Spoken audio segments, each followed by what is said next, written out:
자, 이번 시간엔 사장 행동주의 이론 살펴보도록 하겠습니다. OT에서 여러분들 외웠던 거 기억나세요? 더블로 고, 시키죠? 반대, 기억나시죠? 파블로프의 고, 전적 조건화, 시키죠? 스키너의 조, 작적 조건화, 반대, 반두라의 대리적 조건화, 요 세 가지를 배울 거예요. 자, 행동주의 이론은 학습 이론이라고도 이야기를 하는데 주로는 시험에서 행동주의 이론으로 나옵니다. 반두라도 행동주의 이론가이긴 하지만 반두라의 이론은 우리가 대리적 조건화라고도 하고 사회학습 이론이라고도 해요. 그래서 시험에서는 반두라의 이론을 얘기할 때는 반두라의 이론 혹은 반두라의 사회학습 이론 이렇게 보통 시험 문제가 나오고요. 행동주의 이론가에 해당하는 파블로프, 스키너, 반두라를 다 아우를 때는 행동주의 이론으로 시험 문제에 나오거나 아니면 가끔은 행동주의 이론이라고 시험에 나왔는데 내용을 보면 스키너의 한정된 내용이 나오기도 합니다. 그래서 스키너의 행동주의 이론 이렇게 시험에 나오기도 하고 그냥 스키너라는 이름 없이 행동주의 이론 해놓고 스키너 이론을 중심으로 시험 문제 내기도 하고 경우에 따라서는 파블로프, 스키너, 반두라를 다 포괄한 개념의 행동주의 이론이 나오기도 해요. 아무래도 행동주의 이론의 가장 핵심적인 인물, 대표적인 인물이 스키너다 보니까 약간 행동주의 이론 하면 스키너를 전매 특허 삼아서 딱 그 이론에 한정해서 내기도 하는 경우가 있다라는 걸 일단 알아두시기를 바랍니다. 그래서 이번 챕터에서는 행동주의 이론의 공통적인 특징 일단 간단하게 알아보고요. 그 다음에 아무래도 시험 문제가 이 뒤로 갈수록 많이 나와요. 반두라가 제일 많이 나오고 그 다음에 스키너, 파블로프는 나오기는 하지만 굉장히 좀 출제 빈도가 낮은 편입니다. 이제 일단 파블로프의 이론은 간단하게 그 다음에 스키너, 반두라 이렇게 넘어가도록 할게요. 자, 68페이지 출제 영역 해갖고 그래프 보시면 뒤쪽으로 갈수록 높아지죠. 일단 반두라가 7년 동안 6문제가 나왔고 스키너가 5문제가 나왔던 파블로프는 딸랑 1문제 이렇게 나왔습니다. 그래서 여러분들이 너무 시간이 없다 이럴 때에는 가성비가 낮은 파블로프를 제끼시고 반두라와 스키너 정도는 기본적으로 학습을 하실 필요가 있고요. 그 옆에 이제 7년간 출제 분포를 보면 평균적으로 보면 최근에는 일관되게 2문제 정도가 출제되고 있음을 볼 수가 있습니다. 아래쪽에 흐름 읽기를 보세요. 자, 두 번째 땡 보시면 행동주의 이론은 인간의 행동을 변화시키는 데 관심을 둡니다. 이 행동이 변화되는 것을 우리가 1장의 인간 발달 유사용어 성장, 성숙, 학습 얘기할 때 후천적인 경험이나 학습이나 경험이나 연습의 결과로 행동이 변화하는 것을 학습이라고 한다. 2글자 배웠었잖아요. 그러니까 행동을 변화시키는 것은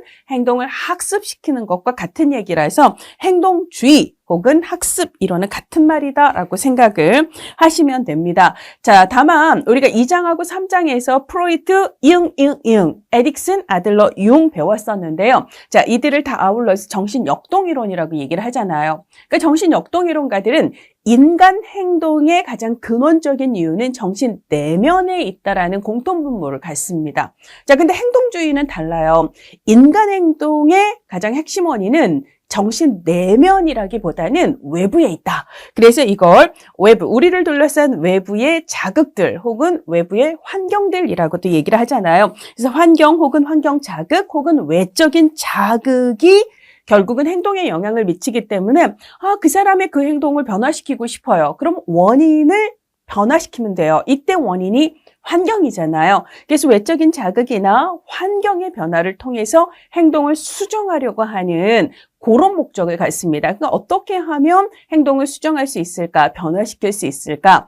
행동의 수정, 행동의 변화, 행동의 학습 혹은 얘를 행동의 조건화라고 얘기를 해서요. 고전적 조건화는 원래 파블로프가 얘기했던 행동을 변화시키는 원리를 얘기하는 거고 그러다가 50년쯤 시간이 지나고 난 다음에 미국의 스키너라는 학자가 원래 파블로프가 했던 조건화의 원리, 즉 학습의 원리와 다른 원리를 얘기를 하게 되는데 얘를 조작적 조건화라고 얘기를 하는 거고 그리고 다시 캐나다의 학자인 반두라가 다시 또 틈새를 공략해서 학습의 또 다른 원리를 추가하게 되는데 얘를 대리적 조건화라고 얘기를 하는 거죠. 그러니까 이들이 공통적으로 하고 있는 것은 새로운 행동을 어떻게 수정, 학습시킬 것인가 그 어떻게의 원리를 얘기하고 있는 내용이다라고 생각을 하시면 돼요. 자, 근데 그 중에서도 파블로프와 스키너의 입장이 조금 공통적인 게 있는데요. 이들은 누군가의 행동은 외부에서 어떻게 하는가에 따라서 달라질 수 있다.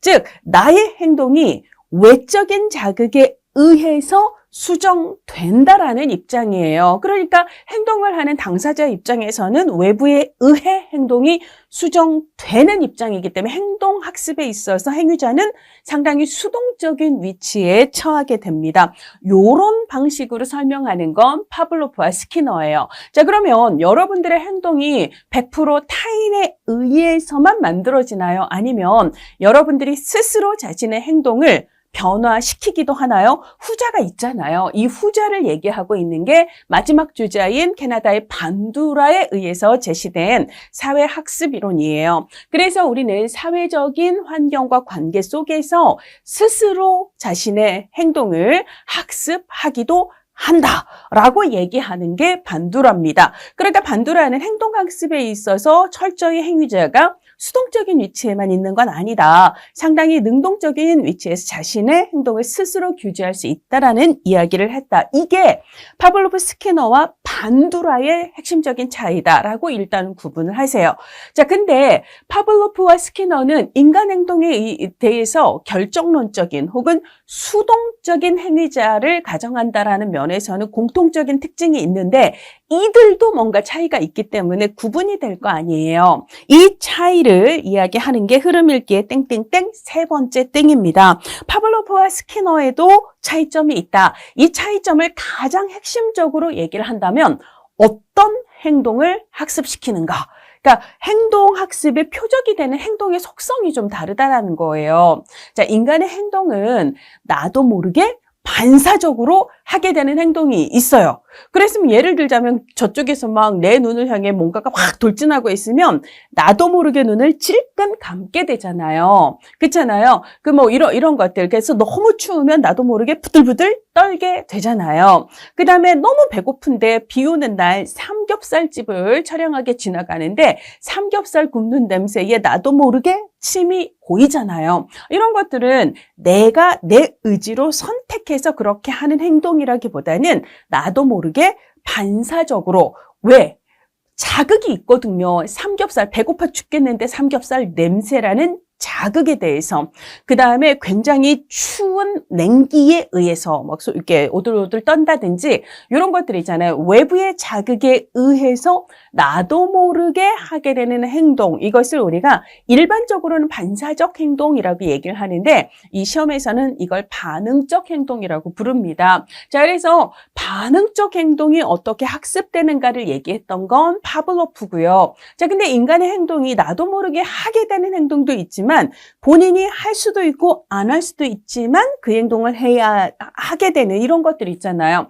내가 예를 들어 숙제가 있을 때 이 숙제를 할 수도 있고 안 할 수도 있어요. 지금 할 수도 있고 미룰 수도 있습니다. 나도 모르게 어머 숙제를 해버렸네 이런 건 아니잖아요. 자, 그래서 인간이 스스로 선택 가능한 영역 안에 있는 행동, 이런 걸 우리가 조작적 행동이라고 얘기를 하는데 그러면 그 조작적 행동을 제가 어떻게 더 많이 하게 시킬 것인가? 이런 거에 주목을 하는 것을 조작적 행동의 조건하다, 줄여서 조작적 조건하다라고 얘기를 해요. 그 원리를 얘기했던 것은 스키너입니다. 그래서 이제 대략적으로 68페이지 하단에 보면 파블로프, 스키너, 반두라에서 반두라가 앞에 두 사람하고 어떤 측면에서 근본적인 차이가 있는가? 그 다음에 파블로프와 스키너는 비슷한 점이 있지만 또 어떤 점에 차이가 있는가를 이야기를 하고 있고요. 자, 여러분들이 이 챕터의 공부를 쭉 하고 나신 다음에는 69페이지에 훑어보기 한 페이지를 쫙 가지고 맞아.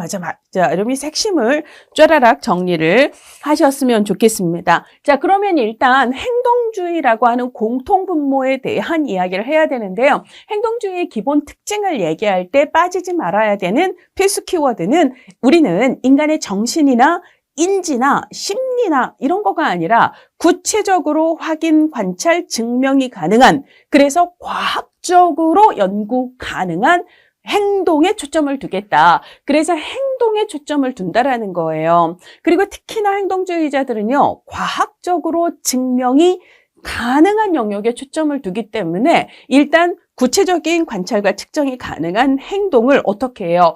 구체적으로 측정을 해서 입증을 하는 거예요. 그러니까 이 사람이 실제로 그 행동에 학습이 됐는가?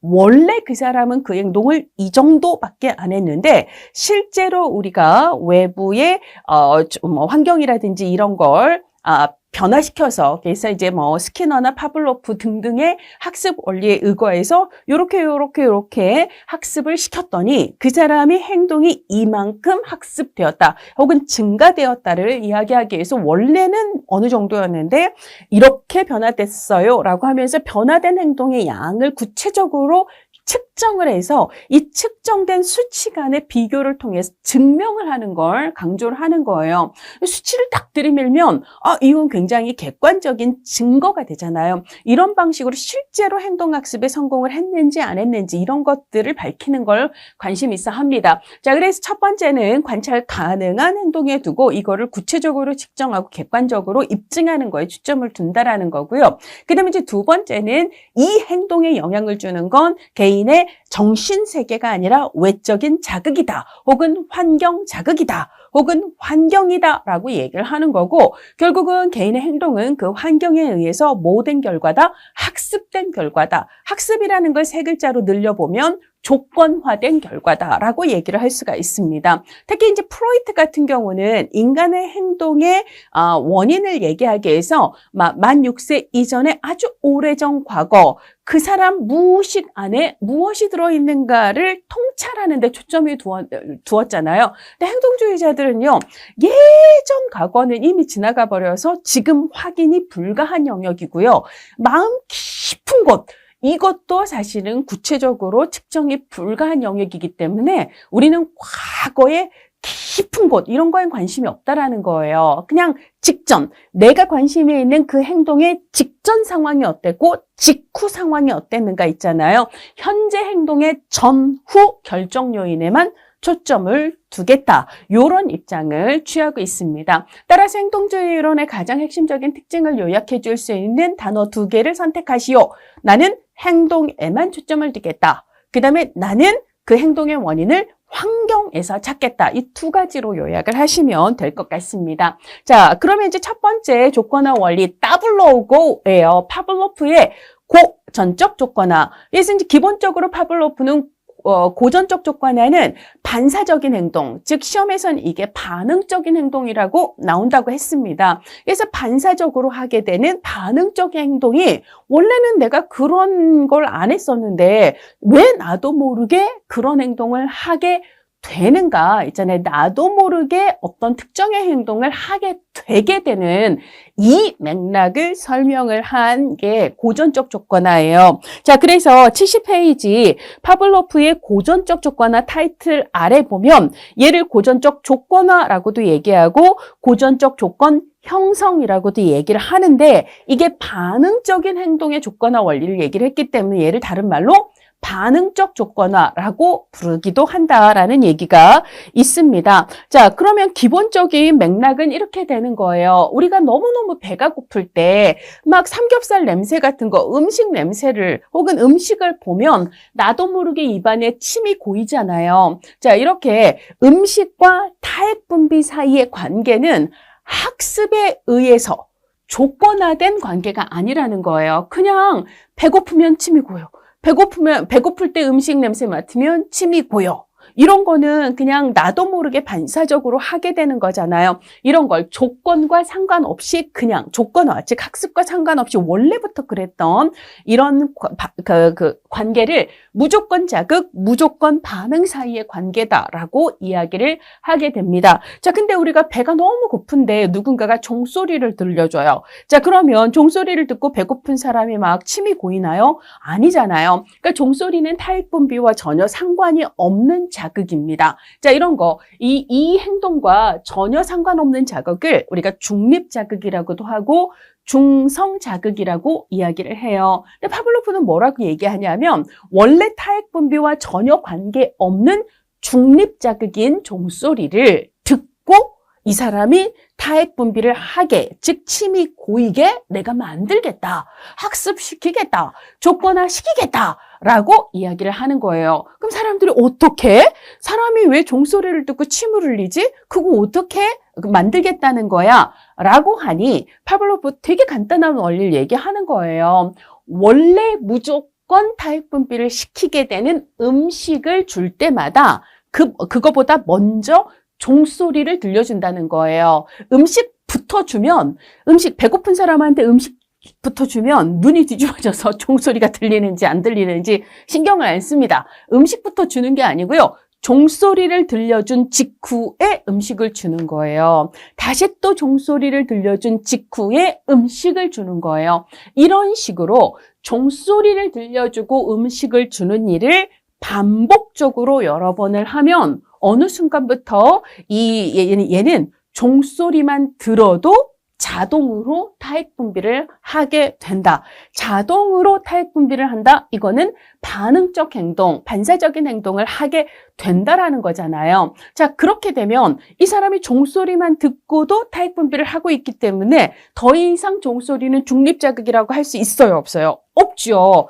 그래서 종소리와 타액 분비 사이에 관계가 형성이 될 때 그때 이것은 조건화에 의해서 그렇게 된 관계이기 때문에 이때 이 자극과 반응 사이의 관계는 조건화에 의해서 타액을 분비하게 된다 해서 조건 자극과 조건 반응 사이의 관계다라고 이야기를 합니다.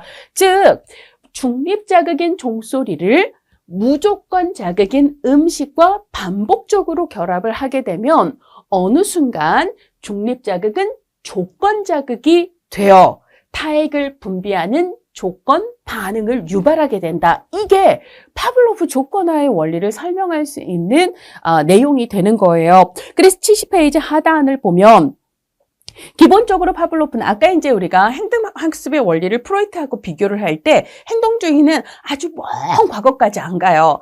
그 행동의 직전과 직후에 관심을 둔다라고 얘기를 했는데 그중에서 파블로프는 직전에 관심을 둡니다.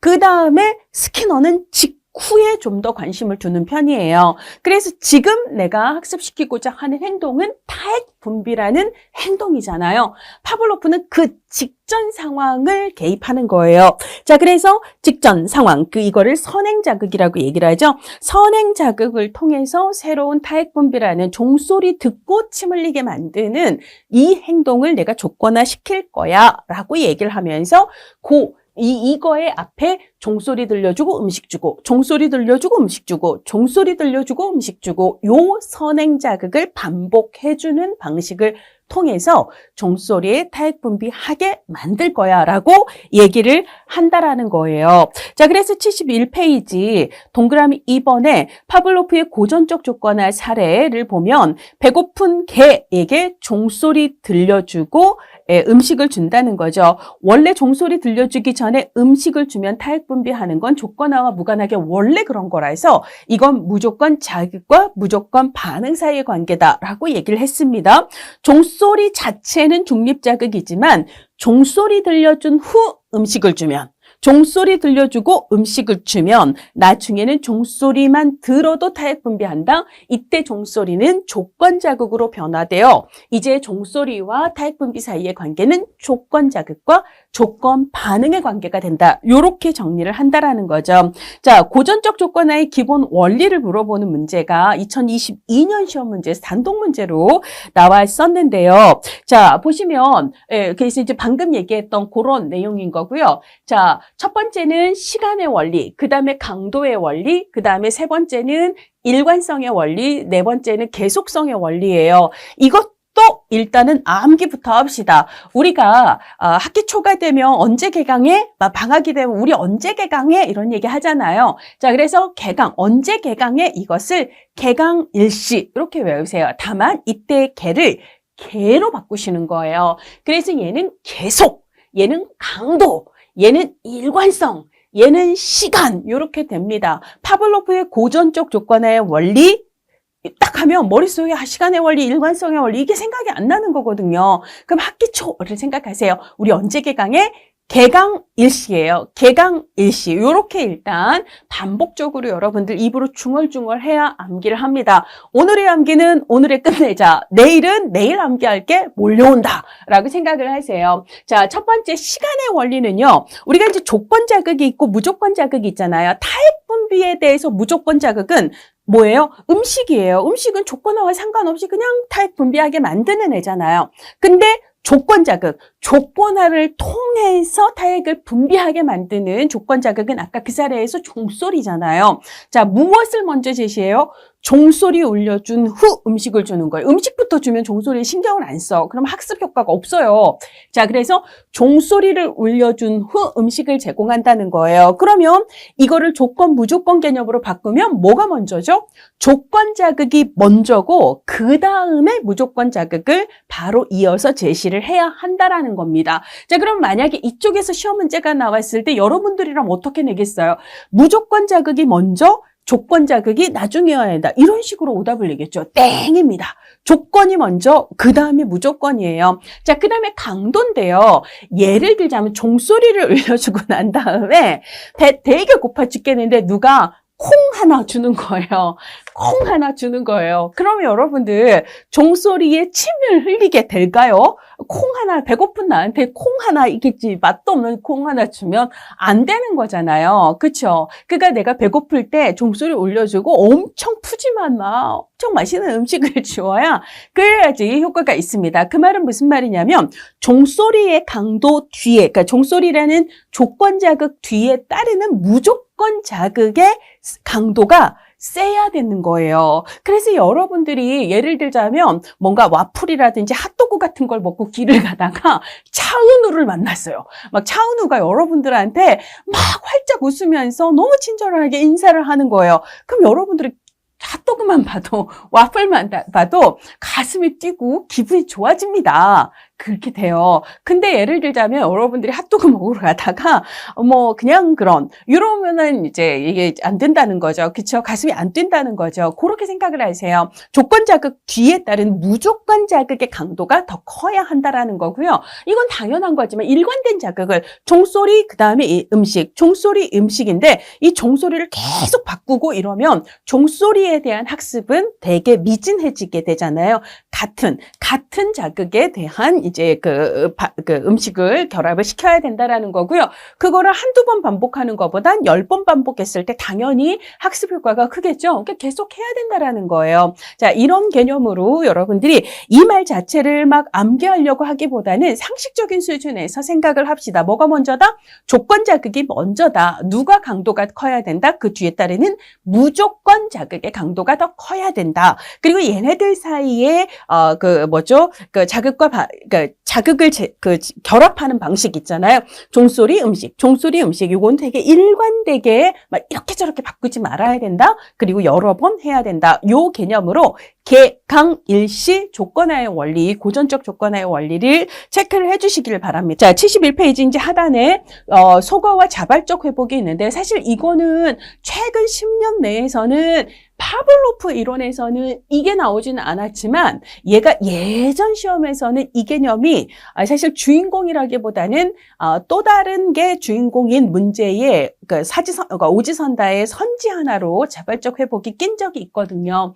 자, 소거라고 하는 거는 학습한 행동을 다시 소멸시키는 거예요. 내가 원래 이제 이 사람, 걔한테 종소리에도 타액을 분비하게 학습을 시켰잖아요. 혹은 조건화 시켰잖아요. 근데 이번에는 파블로프가 더 이상 종소리에 얘가 타액을 분비하지 않도록 만들겠다. 내가 학습시킨 행동을 더 이상 안 하게 만들겠다. 라고 한다면 이거를 우리가 그 행동을 소거하겠다라는 말로 얘기를 한다는 거예요. 그러면 파블로프는 어떻게 소거할 것인가? 별거 없어요. 예를 들어 종소리 들려주고 밥 주고, 종소리 주고 밥 주고, 종소리 들려주고 밥 주고 해서 얘가 종소리에도 침을 흘리게 만들었다면 이제는 종만 치는 거예요. 밥을 안 주는 거예요. 종소리만 들려주고 음식은 계속 안 주는 무조건 자극은 계속 결합을 시키지 않게 되면 어느 순간부터는 종소리의 타액을 더 이상 분비하지 않게 된다. 이것을 속어라고 이야기를 한다는 거예요. 자, 그런데 우리가 앞에서 뭐라고 했냐면 파블로프, 스키너, 반두라 중에 파블로프와 스키너는 학습시키는 혹은 학습되는, 그러니까 학습자 입장에서는 내가 학습을 하는 게 아니라 누군가에 의해 학습이 되는 과정을 설명한다라고 얘기를 했잖아요. 그러면 학습시키는 사람 입장에서는 내가 제 어떤 행동을 이렇게 학습을 시켰는데 더 이상 그 행동 하지 말아야지 라고 생각을 한다면 그러면 이 사람들은 학습한 행동을 소거시켜야지 라고 생각을 할 수 있잖아요. 그러니까 이 소거라는 개념은 파블로프가 먼저 얘기를 하긴 했지만 뒤에 나오는 스키너도 똑같이 속어를 이야기를 합니다. 자, 그래서 내가 이 아이의 행동을 이렇게 만들었는데 이 행동 그만하게 만들어야지 라고 생각을 한다면 속어할 수 있다라는 거예요. 그래서 속어라는 개념은 실제로 시험에서는 스키너 문제에서 더 많이 나오는 편이에요. 왜냐하면 스키너 자체가 파블로프보다 시험에서의 비중이 더 크기 때문에 스키너 개념에서 많이 나와요. 그러니까 속어는 두 이론 모두에 해당하는 개념이다라고 생각을 합시다. 자, 그런데 그러다가 예를 들자면 내가 계속 종소리만 들려주고 더 이상 음식을 주지 않았더니 이제는 종소리에 타액 분비를 하지 않게 됐어요. 즉 속어가 됐어요. 그러다가 다시 파블로프가 다시 종소리 후에 음식을 주기 시작한다면 처음에 학습시켰을 때의 속도보다 더 빠른 속도로 종소리에 타액 분비하게 되는 이 조건화 반응이 휙 올라온다는 거예요. 자, 요걸 우리가 자발적 회복이라고 합니다. 그러니까 예전에 내가 학습이 된 적이 있었던 그렇지만 속어가 돼서 어느 생각부터는 안 하고 있던 행동이 있었는데 다시 그때하고 비슷한 어떤 자극 간의 결합이 다시 시작되면 처음에 학습됐을 때보다 더 빨리 그 행동을 학습할 수 있게 되는 것, 이것을 자발적 회복이라고 얘기를 한다는 거예요. 자, 이제 진짜 다음으로 넘어갑시다. 이번에는요, 스키너 조작적 조건화를 보도록 하겠습니다. 스키너의 이론을 스키너의 행동주의 이론 혹은 스키너의 조작적 조건화 이런 식으로 이야기를 할 수가 있습니다. 자, 인간관을 먼저 보면은요, 기본으로 스키너 이론에서는요, 인간의 행동은 외적인 자극 혹은 외부의 환경 혹은 환경에 의해서 만들어진다라는 기본적인 입장인 거고 사실 이거는 스키너뿐만 아니라 아까 파블로프도 마찬가지예요. 그러니까 내가 내 행동을 스스로 학습시킨다. 이 얘기는 뒤에 나오는 반두라가 하는 얘기고요.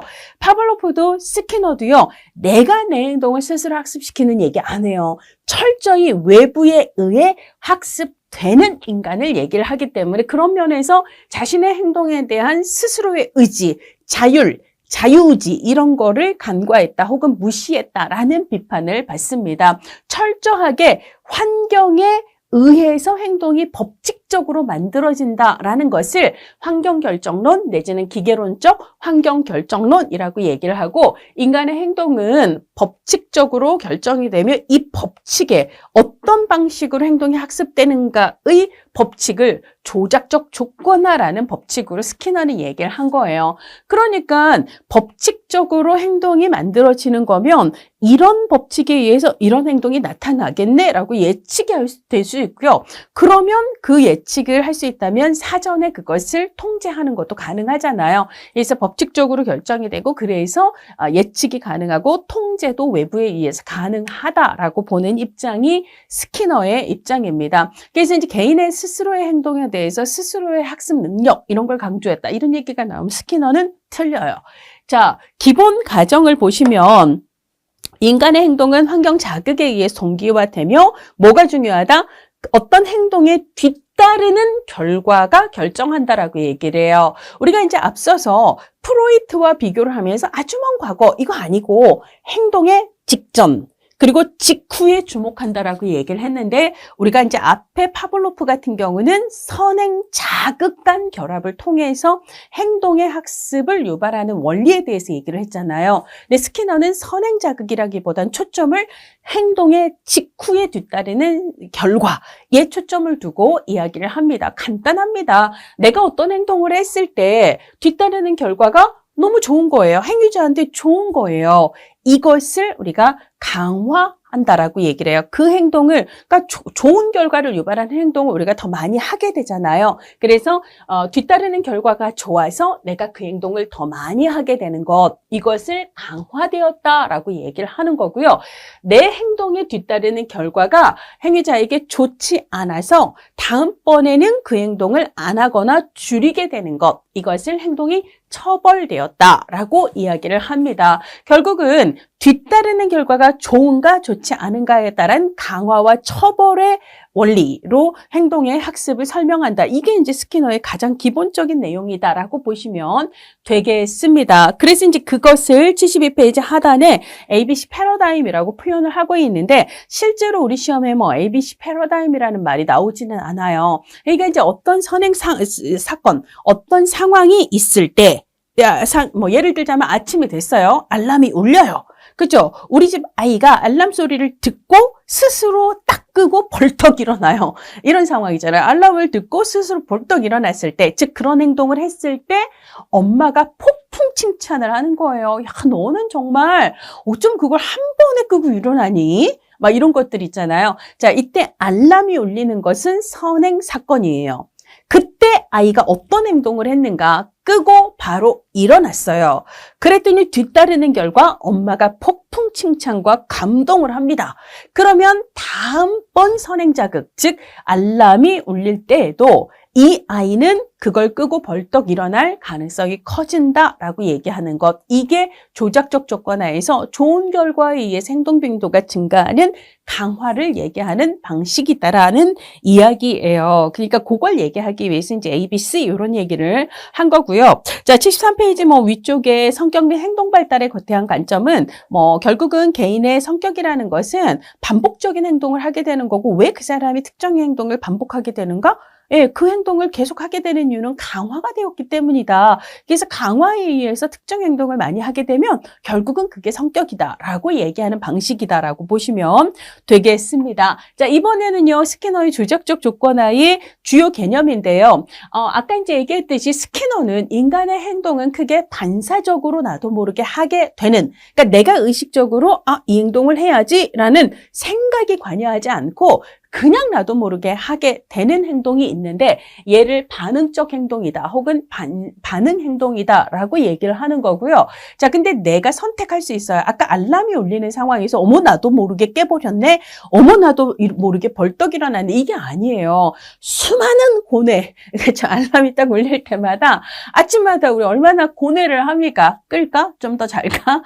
뭐 이런 거 벌떡 일어나야 되나? 할 일이 많은데 별의별 생각을 하면서 일어나자라고 우리가 생각을 하는 거잖아요. 자, 그러니까 이럴 수도 있고 저럴 수도 있는 상황에 선택이 가능한 행동이 있다라는 거죠. 자, 이걸 조작 행동이라고 얘기를 합니다. 자, 스키너가 파블로프보다 50 몇 살이 조금 적어요. 그래서 원래는 이 사람이 문학가가 되려고 실제로 이제 미국으로 얘기하면 국문학과죠. 미국의 국문학과, 우리로 얘기하면 영문학과가 되겠지만 그래서 이제 문학을 전공하고 문학가로서 성공을 해보려고 했는데 이게 이제 자기 생각만큼 이렇게 빛을 보질 못했어요. 그래서 심리학 쪽으로 넘어와서 우연히 읽었던 러시아 학자 파블로프의 이제 영어 이름은 컨디셔닝, 조건화라는 책에 딱 삘을 받아서 거기에 매료가 되게 됩니다. 그러면서 스키너가 우리 선배님 파블로프가 인간의 행동을 학습하는 원리에 대해서 얘기를 했는데 가만히 들여다보니까 지금 죄다 파블로프가 얘기했던 그 행동은 뭐예요?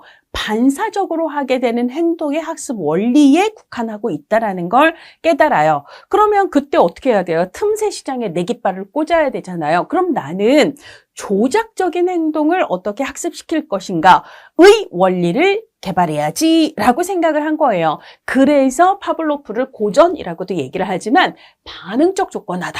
그 다음에 스키너의 조건화를 조작적 조건화다. 이렇게 타이틀로 구분을 하게 된다라는 거죠. 그리고 스키너가 얘기하는 조작적 행동의 조건화 원리의 핵심은 뭐다? 결과예요. 행위에 뒤따르는 결과가 좋으면 강화. 나쁘면 처벌. 이렇게 강화와 처벌의 원리로 조건화를 얘기를 하고 있다라는 거예요. 자, 그러면 강화와 처벌이 조건화의 가장 핵심적인 원리가 되는데요. 자, 그러면 내가 어떤 행위를 했을 때 행위의 결과가 좋다라는 것. 이런 거에는 어떤 게 있죠? 그러니까 아주 간단해요. 예를 들자면 사람은요, 희노애락 할 때 즐겁고 그러니까 좋고 나쁜 감정이라는 거 어떻게 느껴요? 어떨 때 느껴요? 하고 싶은 걸 할 수 있으면 좋아요. 그리고 두 번째, 하기 싫은 걸 안 해도 되면 좋아요. 이런 좋은 결과가 뒤따르면 이건 강화가 되는 거예요. 근데 처벌, 우리한테 뒤따르는 결과가 좋지 않다라는 것은 하고 싶은 걸 못하는 게 좋지 않아요. 하기 싫은 걸 해야 되는 것도 좋지 않아요. 이런 거잖아요. 요런 거라고 생각을 하시면 돼요. 하고 싶은데 할 수 있고 하기 싫은 건 안 해도 돼. 아이 좋아. 요런 결과가 강화가 되는데 이거를 구분을 하는 게 이제 정적 강화냐 부적 강화냐예요. 정적이라고 하는 건 좋고 나쁜 의미보다 플러스 내가 좋아하는 게 나한테 오는 거예요. 내가 하고 싶은 걸 할 수 있고 내가 갖고 싶은 걸 갖게 되고 내가 원하는 걸 나한테 누군가가 주는 요런 결과가 오는 거예요. 이것을 우리가 정적 강화, 아이 좋아 이렇게 되잖아요. 정적 강화라고 이야기를 합니다. 내가 어떤 행동을 했더니 누군가가 맛있는 걸 줘요. 칭찬을 해줘요. 나한테 박수를 쳐줘요. 나를 승진시켜줘요. 나한테 고득점을 줘요. 이런 것들이 나를 합격시켜줘요. 이런 것들은 내가 좋아하는 게 나한테 오는 플러스 되는 거잖아요. 이런 걸 우리가 정적 강화라고 얘기를 하고 또 우리가 즐거운 건 내가 하기 싫은 걸 안 해도 될 때, 내가 싫은 게 마이너스 될 때 우린 좋거든요. 이걸 얘기하는 걸 부적 강화라고 이야기를 합니다. 자, 그래서 내가 어떤 행동을 했더니 막 이렇게 엄청 아팠는데 근데 내가 예를 들자면 어떤 약을 먹었더니 그 아픈 게 통증이 사라졌어요. 통증이 사라지면 좋잖아요. 내가 싫은 게 마이너스 됐으니까. 그렇잖아요. 그 다음에 우리 엄마가 엄청 나한테 잔소리를 하고 있는 상황에서 내가 특정의 행동을 했더니 우리 엄마의 잔소리가 싹 사라졌어요. 좋아요, 안 좋아요? 좋아요. 왜 좋죠? 내가 싫어하는 게 마이너스 됐기 때문에 좋은 거잖아요. 자, 이렇게 좋은 결과, 내가 싫어하는 게 사라져서 좋은 걸 우리가 부적 강화라고 얘기를 합니다. 말이 부적이기 때문에 이게 영어로는 네거티브거든요. 이거를 나쁜 거라고 생각하시면 안 돼요. 부적 강화도 결국은 좋은 결과입니다. 좋은 결과인데 어떤 좋은 결과냐면 내가 싫은 게 부적, 마이너스 돼서 좋은 결과다. 이걸 부적 강화라고 얘기를 한다는 거예요. 이거 많이 헷갈리는데 꼭 기억을 해주셔야 돼요. 자, 근데 처벌은 아까 이제 얘기했듯이 사람은 어떨 때 싫으냐면 하고 싶은데 못하는 거. 그러니까 먹고 싶은 음식이 사라지는 거, 이런 것들 있잖아요. 합격하고 싶은데 탈락하는 거, 이런 것들 있잖아요. 원하는 걸 할 수 없을 때 이거 싫죠. 그리고 그 다음에 원치 않는 걸 해야 되는 경우, 감내해야 되는 경우도 이거 싫잖아요. 요런 개념이에요. 자, 이때의 정적은 플러스예요. 내가 원치 않는 게 나한테 오는 결과. 이거 싫잖아요. 원치 않는 게 오는. 잔소리가 나한테 오고 시끄러운 소리가 들리고 통증이 오고 등짝 스매싱이 오고 이런 것들 내가 싫은 게 나한테 덤벼요. 와요. 싫잖아요. 그러니까 이거는 정적 처벌이 되는 거고요. 부적 처벌은 마이너스 개념의 처벌입니다. 내가 원하는 게 나한테서 사라지는 거예요. 그럼 싫잖아요.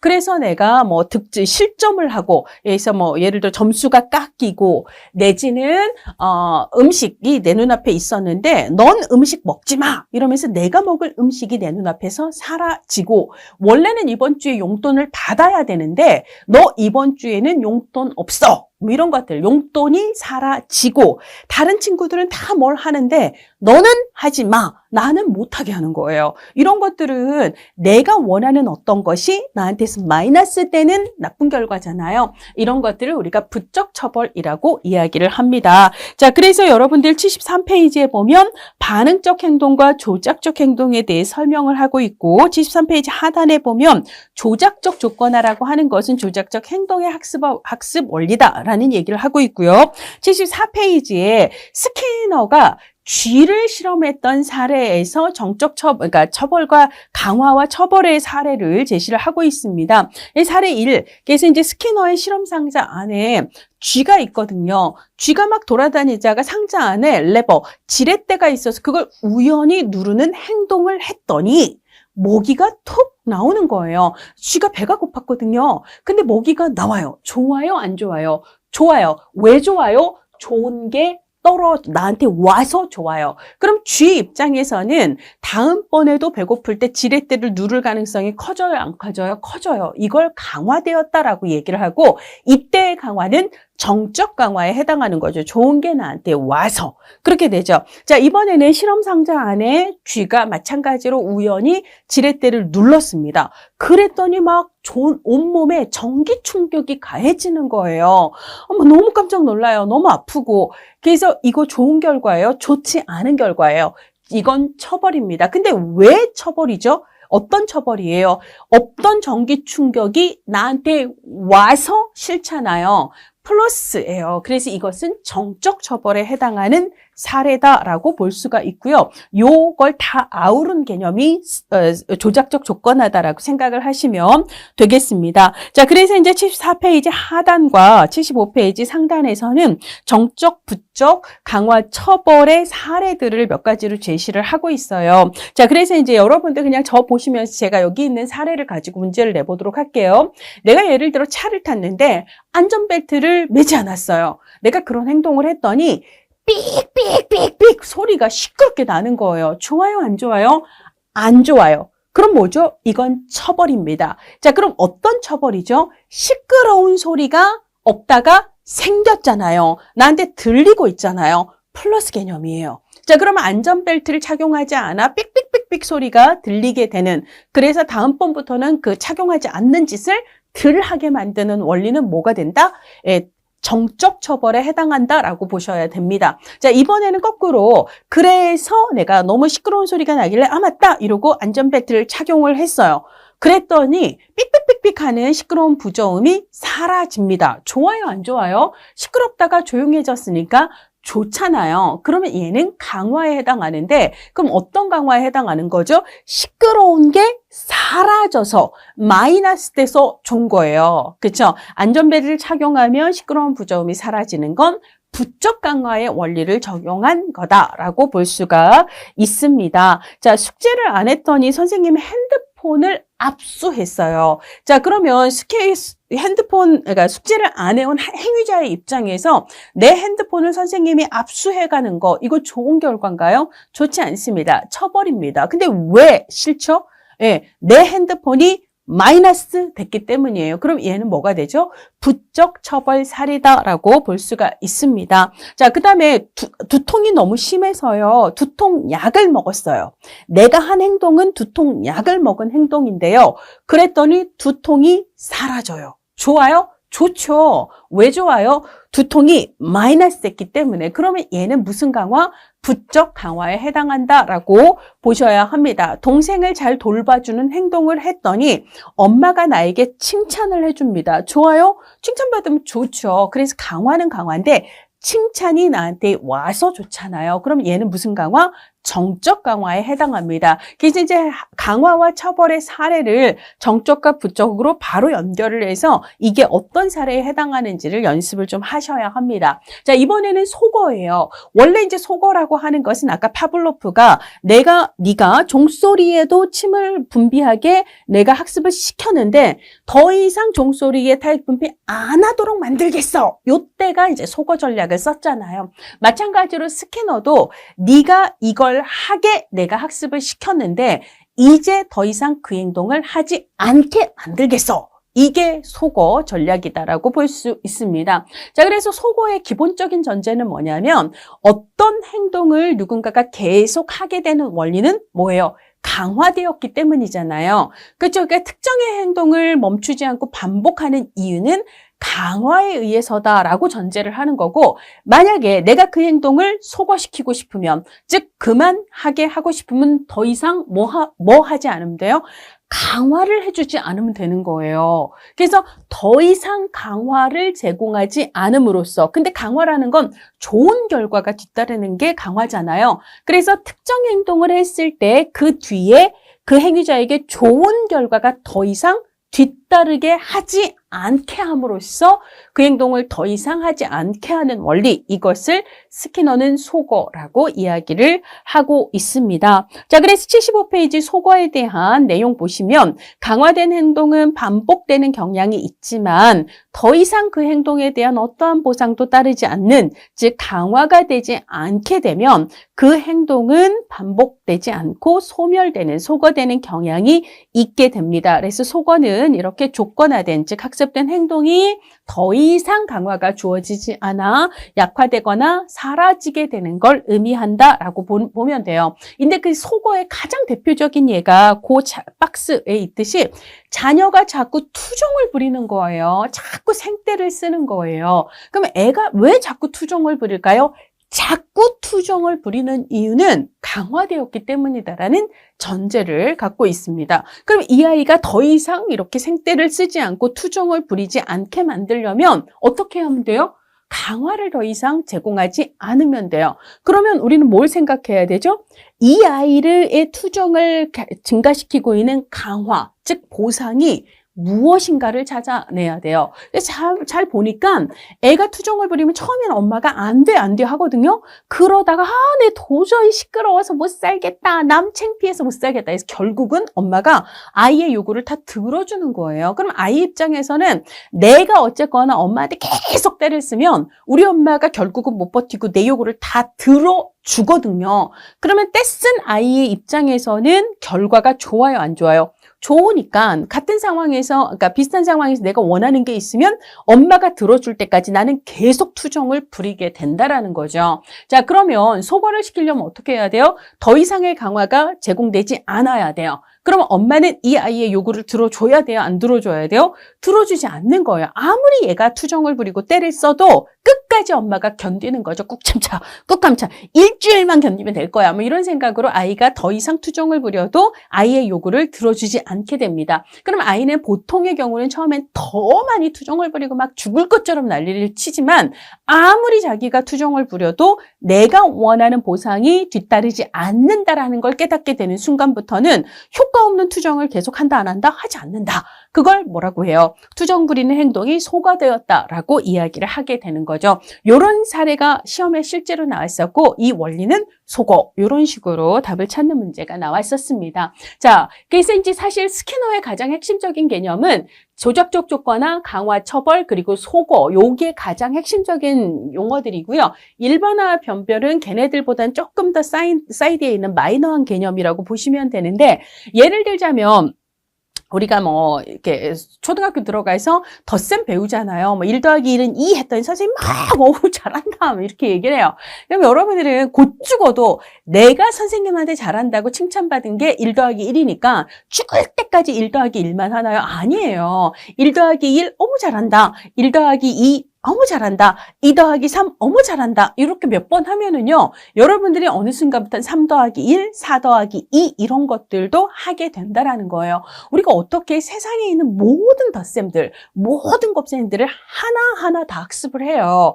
그렇지 않잖아요. 그러니까 일반화라고 하는 것은 몇 가지에 대해서 우리가 이제 학습을 하면 걔랑 유사한 것은 우리가 이제 그 같은 원리를 적용을 할 수 있는, 같은 행동을 비슷하게 할 수 있는 능력이 있다라는 겁니다. 이거를 우리가 일반화라고 얘기를 하는 거죠. 그래서 아이가 아빠가 심부름을 시켰을 때 이게 이제 선행 자극이 되는 거죠. 아이가 아빠의 심부름을 바로 잘 들어드렸어요. 네, 아빠 이러고. 그랬더니 아빠가 얘를 막 칭찬을 하는 거예요. 그럼 이건 정적 강화가 되는 거죠. 그러니까 아이는 이후에도 아빠가 심부름을 시키면 그렇게 심부름을 잘 할 가능성이 커지게 됩니다. 즉 강화가 되게 되는데 이 경우에 이 아이가 아빠의 심부름에만 오케이를 하고 엄마나 할머니나 할아버지의 심부름은 노케이 안 해! 이렇게 하나. 그렇지는 않다라는 거예요. 아빠의 심부름에 강화가 된 아이는요. 그러면 엄마의 심부름에도 비슷한 행동을 할 가능성이 커지게 되는데 이게 뭐예요? 유사한 자극. 우리 아빠랑 유사한 자극의 범위까지는 그 행동을, 학습된 행동을 확장하는 그런 경향이 있다라는 거죠. 이걸 일반화라고 얘기를 하는데 어느 날 내가 전혀 본 적도 없는 이상하게 생긴 아저씨가 너 좀 나 좀 도와줄래? 나를 위해서 심부름을 좀 해줄래? 라고 누군가가 얘기를 하는 거예요. 근데 그 사람은 내가 전혀 본 적도 없는 이상한 낯선 사람이거든요. 그럼 이 사람의 심부름이라는 선행 자극은 내가 행동했던 학습된 선행 자극, 즉 아빠의 심부름과 유사한 상황인가요? 아이는 그렇지 않다라고 생각을 해서 아빠의 심부름에 학습된 내용을 그 낯선 사람의 심부름에게도 적용해서 확장하지 않는다는 거예요. 왜? 아빠라는 가족의 울타리와 그걸 벗어난 사람의 존재는 서로 유사하지 않다고 뭘 했기 때문에? 변별을 했기 때문이에요. 자, 그래서 75페이지 일반화의 정의를 보면 일반화는 특정 상황에서 조건화된 반응을 그와 비슷한 상황에서 유사한 상황 혹은 유사한 선행 자극에서도 확장하는 것. 자, 근데 변별은 모든 자극과 상황에 강화된 행동을 다 일반화시키는 게 아니라 주어진 자극이나 상황에 대해 선택적으로 반응을 보이는데 이때 선택적인 기준은 뭐죠?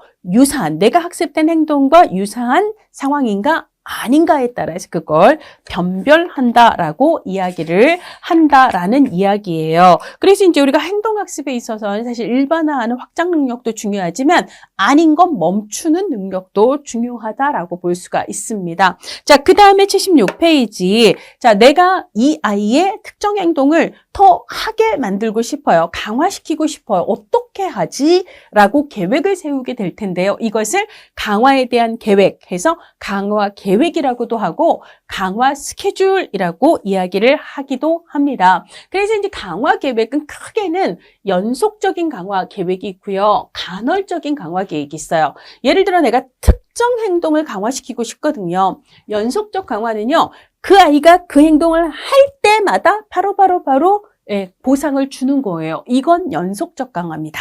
자, 그럼 간헐적 강화는 할 때마다 주는 게 아니라 약간 간격을 띄워 강화, 보상을 주는 강화 계획이라고 볼 수가 있는데요. 보통 이렇게 바로바로 보상을 받는 방식으로 학습이 되게 되면 더 이상 보상을 주지 않으면 금방 시들해지는 그런 경향이 있어요. 그러니까 빨리 소거가 된다라는 거죠. 그에 비해서 조금 기다려야 보상이 오는 간헐적 강화 계획인 경우는 바로바로 보상이 주어지지 않아도 그 행동이 유지될 가능성이 크거든요. 그러니까 빨리 소거가 되는 건 연속적이에요? 간헐적이에요? 연속적 강화 계획이 상대적으로 빨리 소거가 되고 행동의 지속력이 조금 더 높은, 즉 소거가 좀 쉽게 되지 않는 건 상대적으로는 간헐적 강화 계획이다라고 보시면 되겠습니다. 자, 그래서 간헐적 강화에는 4가지 유형이 있는데요. 어떤 건 앞에 간격이라는 말을 쓰기도 하고 어떤 건 비율이라는 말을 쓰기도 해요. 자, 그래서 이제 간격이라는 말이 들어가기도 하고 비율이라는 말이 들어가기도 하는데 간격은 시간 간격으로 외우세요. 시간 간격이에요. 그래서 우리가 간격이 나오면 뭐 일주일에 한 번, 한 달에 한 번, 하루에 2번, 하루에 3번 이런 거 있잖아요. 그러니까 이 경우는 그 아이가 어떤 행동을 몇 번 했는가는 기준이 되지 않아요. 그냥 일주, 한 달, 하루라고 하는 시간을 기준으로 하여 내가 강화를 주는 그런 전략을 구사할 때 이건 간격 강화 계획이라고 얘기를 합니다. 근데 이 시간 간격을 동일한 간격으로 유지를 하면 내가 너에게 3시간마다 한 번씩 보상을 줄게. 내가 매달 25일에 월급을 줄게. 내가 매주 토요일 아침에 용돈을 줄게. 이런 것들은 간격이 일정하게 유지가 되잖아요. 자, 이런 것들을 고정 간격 강화 계획이라고 얘기를 합니다. 자, 근데 그 간격을 일정하게 동일하게 유지를 하는 게 아니라 약간 변동이 있는 거예요. 근데 이게 너무 들쑥날쑥하면 안 되기 때문에 평균적으로는 대략 뭐 예를 들자면 대략 일주일에 한 번 용돈을 줄게. 이렇게 평균적인 시간을 정해놓지만 그걸 정확히 7일마다 이렇게 고정하지는 않고요. 엄마가 뭐 일주일에 예를 들어 상황 봐서 그래서 뭐 토요일이 되게 바쁠 때도 있고 아닐 때도 있기 때문에 어떤 날은 목요일이 될 수도 있고 어떤 날은 토요일이 될 수도 있고 뭐 이런 거 있잖아요. 그래서 우리가 뭐 아이들 학원비 낼 때도 매달 25일 이럴 수도 있지만 그때그때 상황에 따라서 대략은 월말 25일쯤 내가 학원비를 입금을 하긴 하지만 당신이 우리 아이들 잘 가르쳐주면 내가 대략 25일쯤 학원비를 다음 달 거 내겠다. 그렇지만 그때그때 상황에 따라서 일자가 조금씩 다를 수는 있잖아요. 약간 그런 개념이라고 생각을 하세요. 평균적인 시간 간격이 있긴 하지만 거기서 플러스 마이너스로 약간의 편차가 있을 수 있다. 이것을 가변 간격 혹은 변동 간격 강화 계획이다라고 이야기를 합니다. 자, 그래서 매월 정해진 날짜에 월급을 주거나 4시간 간격을 유지하면서 간격을 주거나 매주 월요일에 용돈을 준다. 이거는 고정 간격 강화 계획이 되는 거고요. 일주일에 한 번 정도 강화를 제공하지만 요일에는 변동이 있을 수 있는 경우 하루에 3번 간식을 주기로 하고 하루 중 엄마가 조금 여유가 있는 그 시간에 일단 3번은 간식을 제공한다면 이런 거는 가변 간격 강화 계획이다라고 볼 수가 있습니다. 자, 그런데요. 비율이라는 말이 들어가면 이때는 시간을 기준으로 하지 않아요. 행위자가 그 행동을 몇 번 했는가. 그래서 이제 행위의 비율을 기준으로 한다. 행위의 빈도를 기준으로 한다. 이렇게 보시면 돼요. 자, 그래서 네가 예를 들자면 우리 회사에 그 물건을 100개 납품을 할 때마다 내가 너한테 비용을 줄게. 네가 우리 카페에서 커피 등등의 음료를 10번 구입할 때마다 아메리카노 한 장 공짜로 줄게. 이런 것들 있잖아요. 자, 정확히 100개가 와야 돼요. 혹은 10번은 채워야 돼요. 이런 식으로 10번, 100번 이런 식으로 비율을 행위의 양을 고정하는 경우는 얘는 고정 비율 강화 계획이라고 얘기를 합니다. 자, 그런 거고요. 그래서 뭐 문제집을 한 권 끝낼 때마다 이런 것들 있잖아요. 이런 거는 문제집을 끝내야 뭐 뭔가 용돈을 받는 거지 얘가 아무리 시간이 가도 그 행동을 하지 않으면 얘는 보상을 받을 수 없는 거거든요. 행위자가 행위를 해야지만 보상을 받는 구조로 간다라는 거예요. 자, 근데 이제 가변 비율 내지는 변동 비율이라고 하는 것은 행위자의 평균적인 행동은 대략 얼마 정도 이지만 거기에 플러스 마이너스 편차가 있을 수는 있다. 예를 들자면 네가 대략 책을 5권 읽을 때마다 내가 너에게 뭔가 보상을 주겠지만 책이 좀 어렵거나 내지는 책이 좀 두껍거나 이런 것들이 있잖아요. 혹은 네가 좀 다른 일이 많아서 바쁜 상황이었거나 그럴 때에는 5권이 아니라 한 3권으로 조금 조정이 가능하고 책이 좀 쉽거나 되게 얇거나 그럴 때는 6권이나 7권으로 조금 늘릴 수도 있고 이런 것들 있죠. 이런 것들은 정확히 5권은 아니고 대략 5권이지만 플러스 마이너스가 가능한 이렇게 된다면 그때는 가변 혹은 변동 비율이라고 보시면 되겠습니다. 자, 아까 어떤 행동이 빨리 소거되는가 어떻게 강화된 행동이 빨리 소거되는가를 얘기했을 때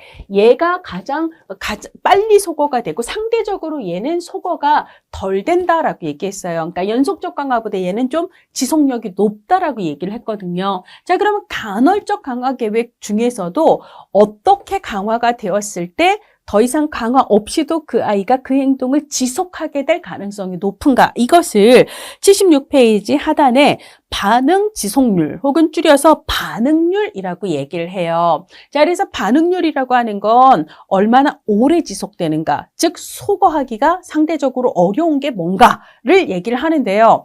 그냥 시간만 가면 보상을 받는 구조로 강화를 했을 때와 내가 노력을 해야지만 보상을 받는 구조 어떤 게 더 좀 지속력이 높을 것 같아요? 내가 노력을 해야 되는 거예요. 시간만 가면 받는 건 너무 쉽거든요. 자, 그래서 무조건 반응률이 높은 건 비율에서 시작을 합니다. 근데 이제 그것도 따박따박 일정한 간격이 아니라 약간의 변동을 두는 가변 비율 내지는 변동 비율 강화 계획으로 강화를 했을 때 보상이 없어도 그 행동이 지속되는 정도가 가장 강하다라는 거예요. 그 다음은 고정 비율이 되는 거고요. 그 다음이 간격이에요. 근데 간격도 일정한 것보다는 가변 간격, 그 다음에 고정 간격이 되는 거고, 간헐적 강화 계획 내에서는 얘가 가장 지속도가 높고 얘가 상대적으로 지속도가 낮은, 상대적으로 소거가 빨리 되는 경향이 있다라는 거고요. 근데 어쨌거나 얘네들은 다 간헐적 강화 계획이기 때문에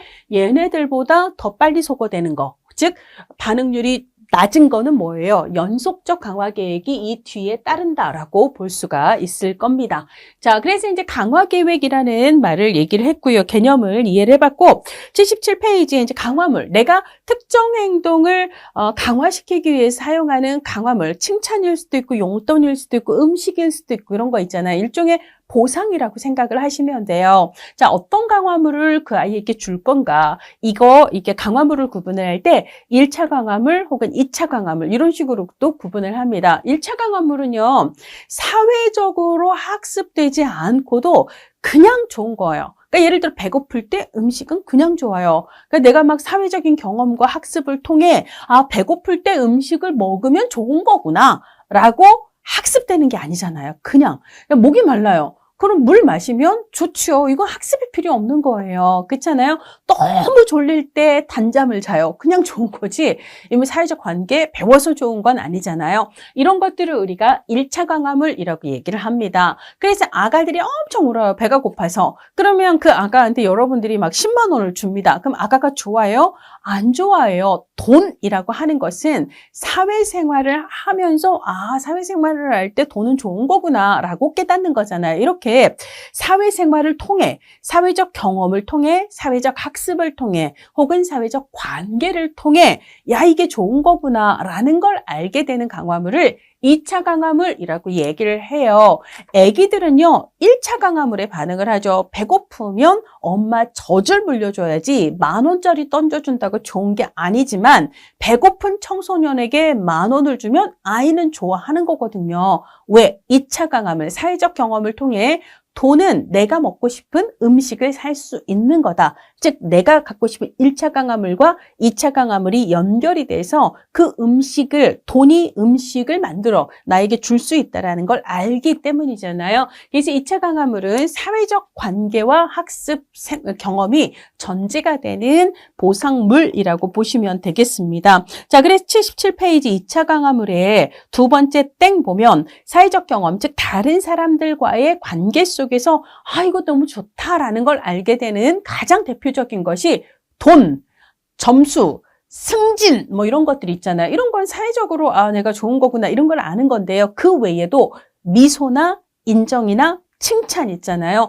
누군가가 나를 향해 빵긋 웃어주는 거, 이거는 적어도 타인과의 관계 속에서 알게 되는 거라서 미소나 칭찬은 1차가 아니라 2차 강화물에 해당한다. 이렇게 구분을 해주셔야 합니다. 자, 그 다음에 이제 우리가 아까 일반화, 변별 이런 얘기를 했었는데요. 변별이라는 개념 외에도 변별 자극이라는 게 있어요. 이건 뭐냐면 내가 어떤 행동을 했을 때 나에게 어떤 결과가 따를까? 내가 보상을 받을까?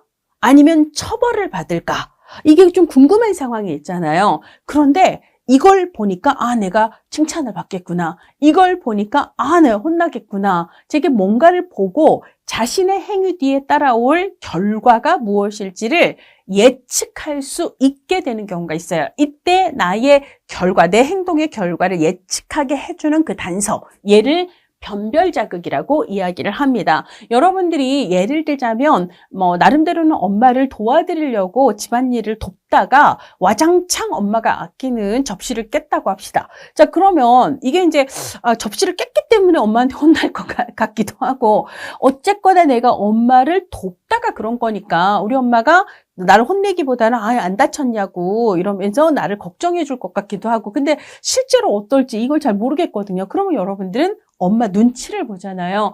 엄마 얼굴이 일그러지고 있다. 그러면 나 죽었구나 라고 나 혼나겠다라는 걸 예측할 수 있죠. 있어요. 이럴 때 엄마의 표정은 내 행동의 결과를 예측할 수 있는 변별 자극이다라고 볼 수가 있습니다. 스키너는요, 아까 이제 쥐 실험을 할 때 이번에는 쥐가 쥐렛대를 눌렀어요. 근데 아까는 그냥 먹이가 나왔잖아요. 근데 이번에는 상자 안에 전등을 달아놓고요. 예를 들자면 쥐가 예를 들어 지렛대를 눌렀을 때 그냥 바로 먹이를 던지는 게 아니라, 자, 지렛대를 눌렀는데 전등의 불이 켜지면 음식을 주고, 그 다음에 내가 지렛대를 눌러도 전등의 불이 켜지지 않으면 먹이를 주지 않도록 실험 장치를 만든 거예요.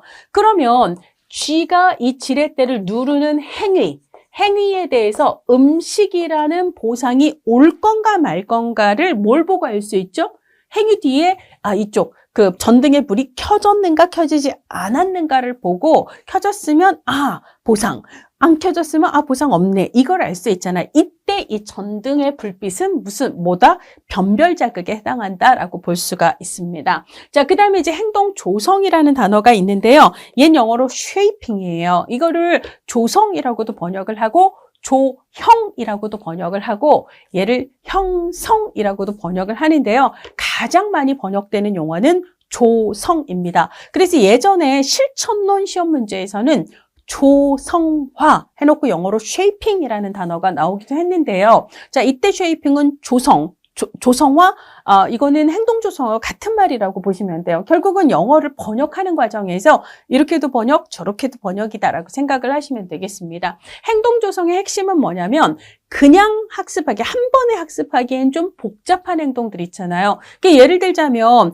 이제 초등학교 4학년, 5학년인 친구한테 내가 막 1차 방정식을 어떻게 푸는가 이런 걸 알려줄 수, 바로 이거 딱 한 문제 풀어보고 해봐! 이럴 수는 없잖아요. 그러니까 예를 들자면 2x 더하기 2 마이너스 3x 빼기 1 이런 거는 얼마 이렇게 해서 x의 값을 구해봐라. 이거를 바로 풀라고 하면 애가 못 풀잖아요. 그렇죠? 그러니까 일단은 전개하는 것부터 2x 이렇게 해서 곱하는 거야. 더하기 2는 4 이러는 거야. 이런 것들 있잖아요. 일단은 첫 번째 그렇게 하는 거야. 한번 해볼까? 해서 아이한테 시키는 거예요. 그랬더니 와 잘했네 이렇게 칭찬을 한번 해주고, 그 다음에 x는 x끼리, 그 다음에 숫자는 숫자끼리 한번 더하고 빼볼까?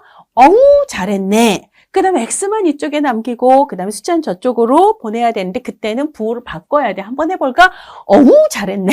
이런 것들 있잖아요. 양변에 얼마를 나눠볼까? 어우 잘했네. 이런 식으로 단계적으로 실제 답을 찾아갈 수 있도록 도와줘야 되잖아요. 자, 이렇게 한 번에 학습시키기 어려운 조금 더 복잡한 그러니까 학습 대상이 되는 행동을요, 단계적으로 어떤 것부터죠? 조금 더 간단한 거, 조금 더 단순한 거, 조금 더 쉬운 거부터 단계적으로 중간중간 강화를 줘서 이번에는 해서 그 행동을 완성하게 하는 원리를 행동 조성 혹은 조성화 혹은 행동 조형이라고 한다라고 보시면 되겠습니다. 자, 그 다음에 이제 78페이지에는 행동 수정에 대한 이야기를 하고 있는데요. 사실 여기에 나오는 내용은 스키너의 조작적 조건하에 한정된 내용은 아니에요. 왜냐하면 79페이지의 맨 위쪽에 기타 행동주의 기법들 중에 이제 표의 마지막에 있는 모델링 이런 거 있잖아요. 이 모델링은 사실 스키너 개념이 아니라 반두라 개념이거든요. 그러니까 78페이지부터 79페이지 상단까지 있는 행동 수정의 다양한 기법들은 스키너에 한정되지 않고 그냥 행동주의 조건화 원리를 이게 다 활용한 일반적으로 행동을 수정하기 위해서 우리가 실천에서 사용되는 대표적인 기법들에 대해서 그냥 정리하고 있다라고 생각을 하시면 되겠습니다. 스키너는 이 원리를 방금 전에 얘기했던 소거의 원리, 그 다음에 강화와 처벌의 원리, 그 다음에 행동 조성의 원리 이런 개념으로 얘기를 했잖아요. 그거는 일단 킵해두고 그것도 있는 거고, 그 외에 행동을 수정하기 위해 사용할 수 있는 기법에는요, 이런 게 있어요. 사실 이거 말고도 여러 개가 있거든요. 근데 시험에 나올 수 있는 친구들이 얘라는 거고, 시험에 나올 수 있는 가장 대표적인 건 그 중에서도 얘랑 얘라고 보시면 됩니다. 체계적 둔감이라고 하는 것은 굉장히 사이즈가 큰 감정이에요. 두려움이나 공포나 긴장과 불안, 이게 굉장히 비정상적으로 굉장히 과대해서 이걸 좀 줄여야 되거든요. 근데 너무 사이즈가 사이즈가 큰 감정을 한 번에 줄일 수는 없어요. 그래서 단계적으로 줄이자는 거예요. 이것을 체계적 둔감화라고도 얘기하고 체계적 둔감법 혹은 탈감법, 탈감화라고 이야기를 합니다. 자, 그럼 아까 행동조성 같은 경우는 되게 복잡한 행동을 쉬운 것부터 단계적으로 학습을 시켜나갔잖아요. 얘는 거꾸로 이렇게 큰 공포를 줄여나가야 되는데 단계적으로 줄여나가야 되거든요. 자, 그래서 예를 들자면 내가 특정의 자극에 대해서 엄청난 공포나 두려움이라고 하는 어떤 반응을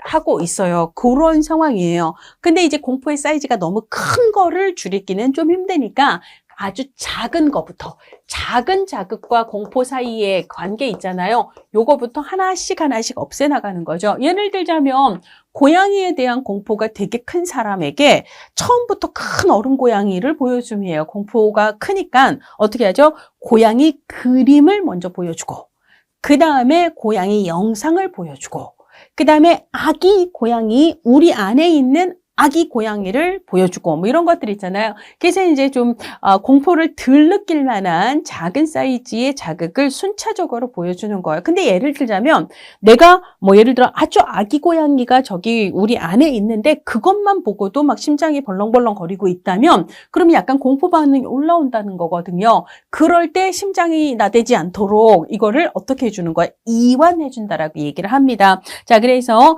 이완 훈련을 통해서 신체 반응을 줄여주고 그래서 이제 더 이상 예를 들어 아기 고양이를 보는 것만으로도 내가 공포를 느끼는 것이 이완 훈련을 통해서 이게 사라지면 그 다음에는 조금 더 이제 업시켜서 자극에 노출하고 다시 또 이완을 통해서 감정을 없애주고 그래서 이제 단계적으로 큰 자극에 대한 큰 공포를 단계적으로 없애는 그런 과정을 거친다는 거죠. 얘는 체계적 둔감법이고요. 이거의 반대 개념이 홍수법이에요. 단박에 노출입니다. 내가 공포를 느끼는 자극에 대해서 한 번에 노출을 시켜서 나는 막 그런 자극을 겪으면 죽을 것 같은 공포를 느끼는데 실제로는 죽지 않고 아무 일도 일어나지 않아. 이런 걸 깨닫게 하는 방법인데 사실 홍수법은 굉장히 좀 무리가 가는 기법이라서요. 함부로 사용하지는 않는 게 좋습니다. 자, 그 다음에 토큰 경제는 우리가 이제 수시로 카페 가면 스탬프 그때마다 찍어주고 10개 모이면 뭐 주고 이런 것들 있잖아요. 이런 걸 우리가 토큰 경제라고 하는 거죠. 그래서 스탬프, 포인트 이게 이제 일종의 토큰이 되는 거고 이게 일정량 모이면 어떤 상품과 교환을 하는 경제회계가 가능하도록 하는 거잖아요. 이런 걸 토큰 경제라고 얘기를 하고요. 타임아웃은 일종의 소거 전략이라고 부르기도 하고 어떤 책에서는 이 타임아웃을 일종의 처벌 전략이다라고 얘기를 해요. 자, 소거도 처벌도 어쨌거나 특정의 행동을 그만하도록 감소, 제거하는 걸 목적으로 하잖아요. 자, 근데 이 타임아웃이라고 하는 건 아이가 어떤 행동을 하면 저 의자에, 생각 의자에 뭐 몇 분간 앉아 있는 걸로 하자라고 약속을 한 후에 아이가 실제로 이제 우리가 특정의 행동을 하지 않기로 했었는데 하면 거기에 앉아 있기로 했는데 얘가 그 규칙을 어기고 예를 들어 특정의 행동을 했다면 그럼 약속한 대로 저 생각 의자에 가서 잠시 앉아 있도록 하는 혹은 저 방에 가서 혼자 잠깐 있도록 하는 요렇게 가는 거 있잖아요. 이런 걸 우리가 타임아웃이라고 얘기를 하는데 사실 이건 처벌을 위해서라기보다는 너 왜 그런 행동을 했어? 저쪽으로 가! 이런 개념이라기보다는 이 아이를 자극하는, 이 아이의 그 행동을 강화시키는 혹은 자극하는 상황으로부터 이 아이를 일정 시간 분리시키고자 하는 거거든요. 더 이상 자극이 주어지지 않도록 하는 그런 목적을 갖고 있기 때문에 저는 개인적으로는 타임아웃이 소거 전략으로 이해되는 게 더 낫다라고 생각을 하지만 아이 입장에서는 혼나고 있다라고 이해를 할 수도 있어요. 그래서 내가 막 저 방으로 가는 것 자체를 처벌이라고 느낄 수도 있죠. 그래서 이제 책에 따라서는 타임아웃을 처벌로, 일종의 처벌로 보기도 한다라고 보시면 되는 거고 그럼 선생님 처벌이에요? 소거예요? 명확히 얘기해 주세요. 중요하지 않아요. 그런 걸 시험 문제 내지는 않습니다. 그 외에 이제 아까 체계적 둔감법에 함께 따르는 이완 훈련 기법이라든지 혹은 자기 주장 훈련이라든지 혹은 이완 훈련이나 자기 주장 같은 거를 다 아우르는 개념으로 우리가 사회기술 훈련이라는 말을 쓰기도 하거든요. 그래서 이제 실천기술론이나 실천론 시험에서는 가끔 사회기술 훈련 얘기가 나오는데 거기서 주로 사용하는 게 다 이런 행동수정 기법들이에요. 그래서 이완 훈련이라든지 자기 주장이라든지 사회기술 훈련이라든지 문제라든지 이런 것들은 다 행동 수준 기법의 연장선에서 이해를 할 수가 있고요. 보조법, 용안법은 건너뛰셔도 될 것 같아요. 요거는 나올 가능성이 굉장히 떨어지고요. 모델링은 뒤쪽에 반두라 얘기해서 할 거기 때문에 그렇게 보시면 되겠습니다. 자, 요렇게 해서 이제 우리가 스캐너 이론까지는 했고요. 벌써 1시간이 넘었어요. 그러니까 잠깐 쉬었다가 반두라 이론 들어가도록 하겠습니다.